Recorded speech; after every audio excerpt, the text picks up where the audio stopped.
Joined the Royal Navy in 1960, and I specialised in microwave warfare.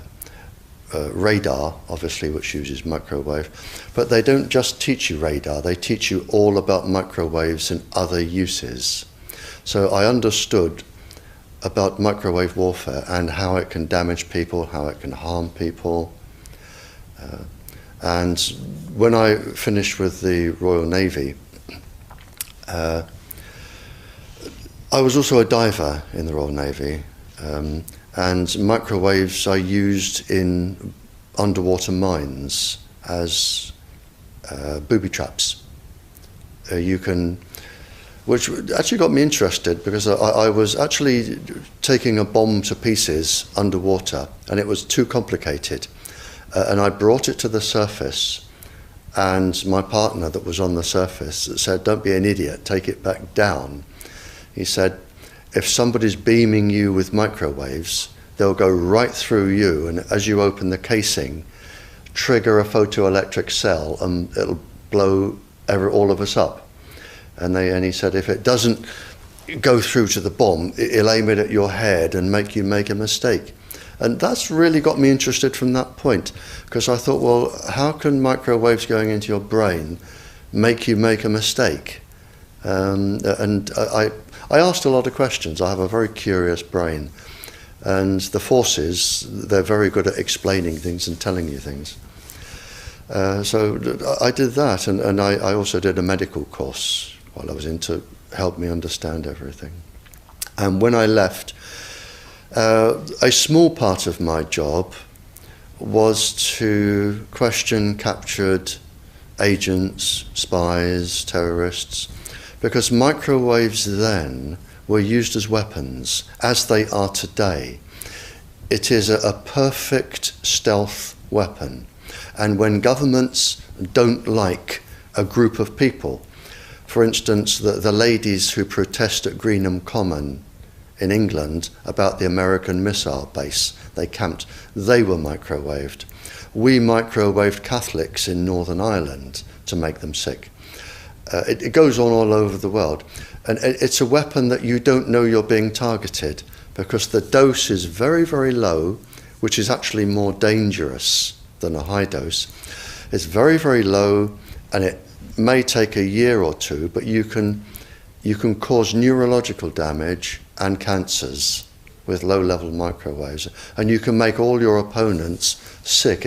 It's a perfect weapon for a government to use. So that was going on, and I gathered all the information about that from people who were captured from other countries to find out what technologies they had, what pulse frequencies they used.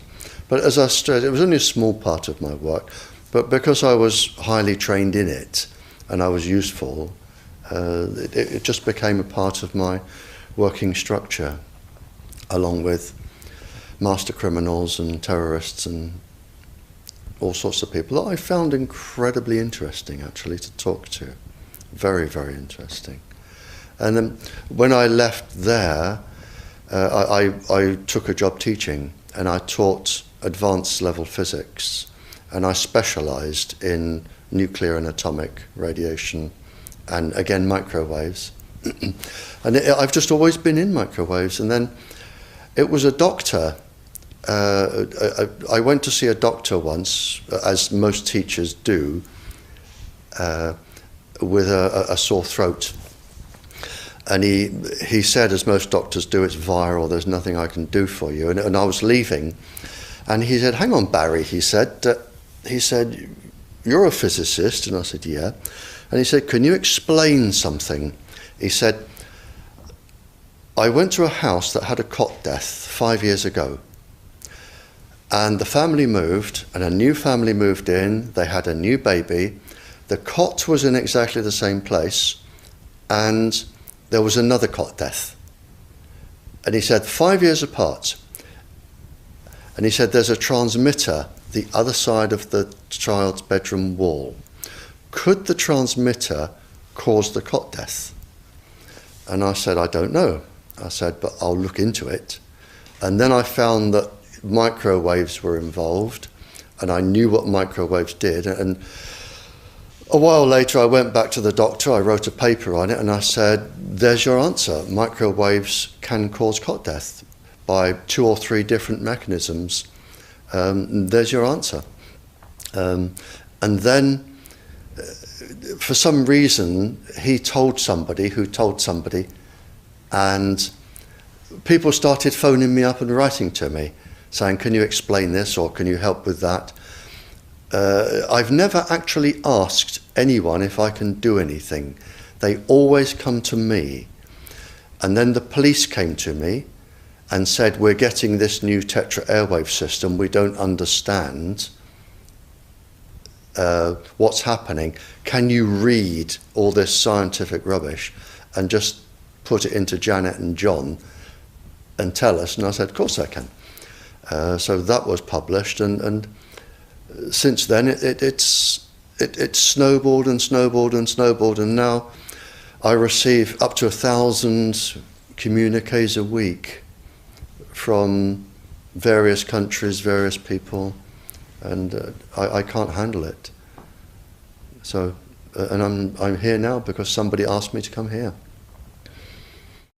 Wi-Fi, I think anyone who puts Wi-Fi into a school should be locked up for the rest of their life.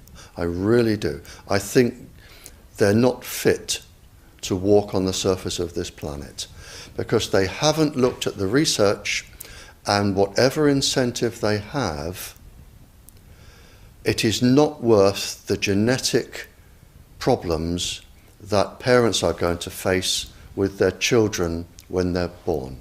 And if you think of a single parent, a mother, who has a genetically deformed child, that particular mother will feel guilty because she gave birth. She will feel guilty, and she will be worried every single second of every single day for her life. She will worry that the child won't marry. If the child can marry, she'll worry that the children will carry the disease, which they will. She will worry when she dies who will take care of them. So you are condemning both the family and the children to a lifetime of absolute hell. And this is already published. It is available to look up. It's what I call intentional ignorance. They are offered some sort of incentive, and they think, oh, this is going to be good, we'll have it. Now, the problem is, imagine you are a 15-year-old schoolgirl. All of the 400,000 eggs in your ovaries were with you at birth. They're not fully developed, but they're with you. They are 10 times more susceptible to radiation than all of the other DNA in the body. And scientists don't realize that. They don't read all of the papers as I do. So you have this highly susceptible genetic material which is going to make your children. And you are irradiating it because Wi-Fis, they are transmitters as well as the routers, as well as the ones either side of you. They are all transmitting at this height through your ovaries. So you are risking the damage, the DNA damage of your child every time you sit down and you use Wi-Fi. And it's like saying, if I smoke a cigarette, which one will cause the damage? The answer is I don't know. It could be the one today. So you now have a child that has a probability of being genetically damaged. But the real damage is when that child grows up. You have genetic material in your ovaries which could be damaged. Now, the real problem comes, so you have a child that could be born genetically damaged, but the real problem comes when you become pregnant. If you are a teacher or a mature student and you become pregnant. because the embryo inside your womb, in the first 100 days, all of those 400,000 eggs are forming in your embryo, your child's ovaries. So your child could be born with genetically damaged eggs. And the main thing about the eggs in the ovaries of your child is that they have absolutely no protection. It hasn't been developed yet. We have a natural protection against microwaves. It was developed since the Stone Age against thunderstorms and massive amounts of radiation coming into our body. But in your embryo, your uterus, in the fetus, where your child is developing for the first 100 days, in the ovaries, the eggs do not have that protection. So they are at maximum risk from radiation. And for the first month or so, you wouldn't even know you were pregnant. You wouldn't even be taking precautions. That is the main danger area. So you give birth to a daughter, but her ovaries are now contaminated. She may be normal, she may be genetically damaged, but her ovaries are at the most risk. So when your daughter grows up and she becomes pregnant and has a baby, this is where one of these eggs will be fertilized and come out. So the real damage here is your grandchildren. That is where it is going to show most. And we already see this in animals that have reproductive cycles of a year or 2 years or 3 years. We're already seeing this, and it has been published by veterinary schools and vets and scientists. So we know this happens. And it's also been documented in the Cold War when women were deliberately microwaved. So we know it does happen. The documents are there. And what you're risking by putting Wi-Fi into schools is the future generations of all of these girls. But it gets worse, because this particular DNA, the mitochondrial DNA inside you, and the DNA inside you, the mitochondrial DNA, you can trace unchanged to your mother, her mother, her mother, right the way back to the beginning of the human race in Africa, the Stone Age. You can trace your ancestors, if you could, right back to the very first lady. It is unchanged, the mitochondria. And that is being unchanged in your children, which means if you damage it,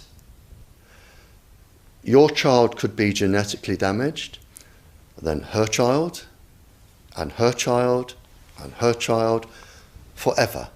You are condemning the future generations of every single child until there are no more lines left in the female in your family. You must stop. A female must stop producing children for this to stop. So when you put Wi-Fi in schools, what you're saying is, for the sake of a little bit of money that saves getting a workman in to drill holes through the walls to feed cable, because it's cheaper, we're just going to put Wi-Fi in, but you can have genetically damaged children for the rest of your family's career. That's what we're saying.